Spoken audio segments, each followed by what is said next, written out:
बिस्मिल्लाहिर्रहमानिर्रहीम। आज का जो हमारा टॉपिक है वो है वेटेड एग्रीगेटिव इंडेक्स नंबर। ये इस चैप्टर का लास्ट टॉपिक है। इसमें आप लोग 3 फार्मूले पढ़ेंगे, ठीक है। Number 1 Laspeyres index number, Paasche index number और फिशर्स इंडेक्स नंबर। ये तीनों इकोनॉमिस्ट कह लेंगे या स्टैटिस्टिकल माहिरीन कह लीजिए, ठीक है, शुमारियाती माहिरीन कह लीजिए। उन्होंने उनके नाम से इनको मौसूम किया जाता है। उन्होंने इंडेक्स नंबर ये इंट्रोड्यूस कराए तो उनको इसी नाम से लास्पेज, पास्चेज और फिशर्स, ठीक है। इनका फार्मूला क्या है, फार्मूले आप लोग देखेंगे गौर से तो आपको सारा जो है होगा वो क्लियर हो जाएगा। Summation p n q naught divided by summation p naught q naught multiplied by 100, ठीक है। इसमें क्या है कि देखें बेस ईयर क्वांटिटी यूज़ की गई है और पी एन और पी नॉट वही है। यहाँ पर क्या है current year quantity q n और क्यू एन आ गया, p n q n divided by p naught q n multiplied by 100। और फिशर आइडियल इंडेक्स नंबर क्या है, इसको फिशर आइडियल इंडेक्स नंबर भी कहा जाता है। अब इसमें क्या है कि लास्ट पेयर्स का जो आंसर निकला है और पासेस का जो आंसर निकला है उन दोनों को मल्टीप्लाई करेंगे तो आपको फिशर निकल आएगा, या फिर ये वाला फार्मूला और ये वाला फार्मूला स्क्वायर रूट लेंगे इसका और बाहर मल्टीप्लाइड बाय 100 कर देंगे। ये याद रखिएगा कि जो 100 से मल्टीप्लाई करना है वो आपने बाहर करना है।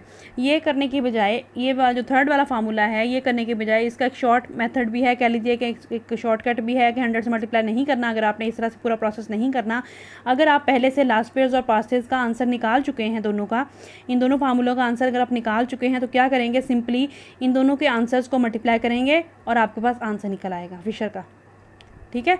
फिशर आइडियल इंडेक्स नंबर कैसे निकलेगा कि ये अगर आप दोनों कैलकुलेट कर चुके हैं किसी क्वेश्चन में पहले से, यानी तीनों ही मालूम करने हैं किसी क्वेश्चन में, ये भी निकाल लिया ये भी निकाल लिया, तो बार बार आपकी कैलकुलेशन करने की या बार बार पुट करने की ज़रूरत नहीं है। आप क्या करेंगे, लास्ट पेयर्स वाला आंसर मल्टीप्लाइड बाय पासेस वाला आंसर दोनों को मल्टीप्लाई करेंगे। इसका जो आंसर निकला जो इसका आंसर निकला दोनों को मल्टीप्लाई करेंगे आपस में, तो आपके पास फिशर आइडियल इंडेक्स नंबर निकल आएगा। बजाय इसके कि आप यहाँ दोबारा वैल्यूज़ लिखें, यहाँ लिखें और मल्टीप्लाई 100 करें, तो ये आपके पास आंसर वैसे का वैसे ही यहाँ पे निकल आएगा। तो लिहाजा हमने आज के जो हमारे टॉपिक जो है उसमें हमने 3 फार्मूले डिस्कस करने हैं, लास्ट पेयर्स, पासेस और फिशर आइडियल इंडेक्स नंबर। इन तीनों को बारी बारी हम डिस्कस करेंगे। पहले आज का जो हमारा टॉपिक है वो है लास्ट पेयर्स इंडेक्स नंबर। अगर आपको इस पर ग्रिप होगी तो बाकी अगले दोनों जो होंगे वो इकट्ठे आपको करवा दूंगी, तो वो दोनों क्लियर हो जाएंगे बहुत अच्छे तरीके से। अब आप लोग आ जाइए एग्जाम्पल की तरफ कि इसका सोल्यूशन कैसे करना है। इस क्वेश्चन में कहते हैं calculate the base year and current year weighted index number from the following data. अब बाज़ क्वेश्चन में ऐसे भी मेंशन किया हुआ होगा कि base year and current year, base year quantity weighted index number. Base year किस में यूज़ हो रहा है, ये लास्ट पेयर्स है और ये पासेज है। करंट ईयर में क्या हो गया, पासेज, ये पासेज आपका जो होगा ये current year weighted index number कहलाता है और ये base year weighted index number कहलाता है, ठीक हो गया। अब इसका मतलब ये है कि हमने इसमें लास्ट पेयर्स और पासेस का निकालना है। आपको यहाँ पे 2 क्वांटिटीज़ होंगी और 2 प्राइसेस दी हुई होंगी, एक बेस ईयर होगी और एक करंट ईयर होगी। अब बेस ईयर की प्राइस और क्वांटिटी दी हुई है, करंट ईयर की प्राइस और क्वांटिटी दी हुई है। कुछ क्वेश्चन में ऐसे मेंशन किया हुआ होगा, कुछ क्वेश्चन में ऐसे मेंशन नहीं किया हुआ होगा, साल दिए हुए होंगे, ठीक है। तो आपने पहला जो होगा वो बेस ईयर होगा, अगला जो होगा वो करंट ईयर होगा। अब इसमें प्राइस और क्वान्टिटी है। ये जो प्राइस है ये आपके पास पी नॉट है, ये क्वांटिटी क्यू नॉट है, ये पी एन है, ठीक है, और ये आपके पास क्यू एन है। ये चारों आपके पास यहाँ पे गिवन है, क्लियर हो गया। इसी के अकॉर्डिंगली हम यहाँ पर नेक्स्ट कॉलम बना लेंगे जो कि हमें चीज़ें रिक्वायर्ड हैं। देखिए लास्ट पेयर्स में फार्मूले में क्या रिक्वायर्ड है, पहले हमने क्यू नॉट पी एन को मल्टीप्लाई करना है, फिर क्यू नॉट पी नॉट को मल्टीप्लाई करना है, यानी हर वैल्यू को मल्टीप्लाई करेंगे आपस में। उसके बाद पी एन क्यू एन और पी नॉट क्यू एन को, ये 4 हमारे कॉलम बनेंगे, ठीक है। 4 या 3 कॉलम बनेंगे, ये हमने तीनों बना लेने हैं जो कि हम अभी डिस्कस करते हैं। अब देखिए यहाँ पे एग्जांपल में सोल्यूशन में देखें, पी नॉट आपके पास 3, 5, 8 है, क्यू नॉट 70, 80, 40, पी एन 4, 6, 10 और क्यू एन है 75, 90 और 55, ठीक हो गया। अब यहाँ पर हमें 4 कॉलम हमारे बनेंगे। सबसे पहला कॉलम बनेगा पी नॉट क्यू नॉट का, ठीक हो गया। सबसे पहला कॉलम है पी नॉट क्यू नॉट का। इट मीन्स दैट कि कॉलम नंबर 1 और कॉलम नंबर 2 को आपस में मल्टीप्लाई करेंगे। 70 multiplied by 3, 80 multiplied by 5, 40 multiplied by 8, ठीक हो गया। ये वैल्यूज़ निकल आएंगे, इसका सामने लेंगे, 930 बन गया, क्लियर। उसके बाद देखें कॉलम आपका है पी एन क्यू एन, ठीक हो गया। P n q n 4 multiplied by 75, 6 multiplied by 90, 55 multiplied by 10, तो ये आपके पास निकल आएगा। ये वाला कॉलम निकल आएगा पी एन क्यू एन वाला। ये है पी एन क्यू नॉट, ये कॉलम आपके पास क्या है, p n q naught, p n q naught. Column number 2 और कॉलम नंबर 3 को मल्टीप्लाई करेंगे तो ये निकल आएगा। पी एन क्यू एन कैसे निकलेगा, कॉलम नंबर 3 और कॉलम नंबर 4 को मल्टीप्लाई करेंगे, ये निकल आएगा। पी नॉट क्यू एन कैसे निकलेगा, कॉलम नंबर 1 और कॉलम नंबर 4 को मल्टीप्लाई करेंगे तो ये निकल आएगा। ठीक है, ये सारी वैल्यूज़ आपके पास, इनको आपने ऐड कर लेना है, इसका सम ले लेना है, तो ये वैल्यूज़ आपके पास निकल आएंगी। क्लियर हो गया यहाँ तक। अब base year weighted index number क्या है, ये लास्ट पेज वाला है, summation p n q naught over summation p naught q naught multiply by 100।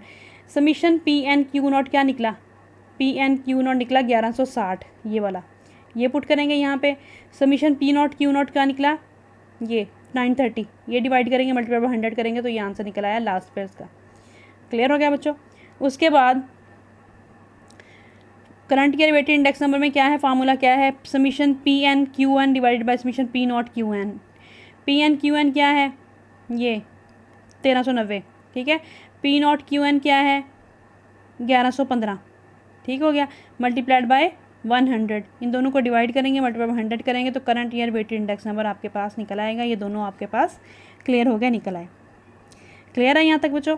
अब इसमें कोई प्रॉब्लम है, कोई कन्फ्यूजन है तो आप लोग पूछ सकते हैं। 2 साल दिए हुए होंगे आपको, 2 क्वांटिटी और 2 ही प्राइसेस दी हुई होंगी, तो उनके अकॉर्डिंगली आपने प्राइसेस पी नॉट और क्यू नॉट होगा, एक पी एन और क्यू एन होगा।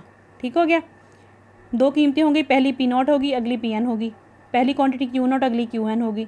फिर उसके अकॉर्डिंगली आपने यही 4 कॉलम बनेंगे, इनमें कोई भी फार्मूला निकालेंगे उसके लिए यही 4 कॉलम बनेंगे। इसको करके आपने पुट करना है और वैल्यू निकाल के इसका कैलकुलेट करके इसको आंसर निकाल देना है। क्लियर हो गया।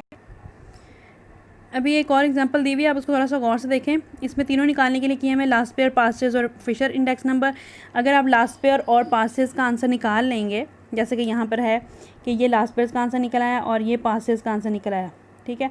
अब निकालना है फिशर इंडेक्स नंबर। ये कैसे निकालना है, अगर आप इस फार्मूले पे अमल करेंगे तो वैल्यूज़ आपको बार बार दोबारा से पुट करनी पड़ेगी, मल्टीप्लाई बाय 100 करना पड़ेगा, स्क्वायर रूट लेके इसको डिवाइड करके मल्टीप्लाई करके इसका स्क्वायर रूट लेंगे और मल्टीप्लाई बाय 100 करेंगे तो फिर आपका आंसर निकल आएगा।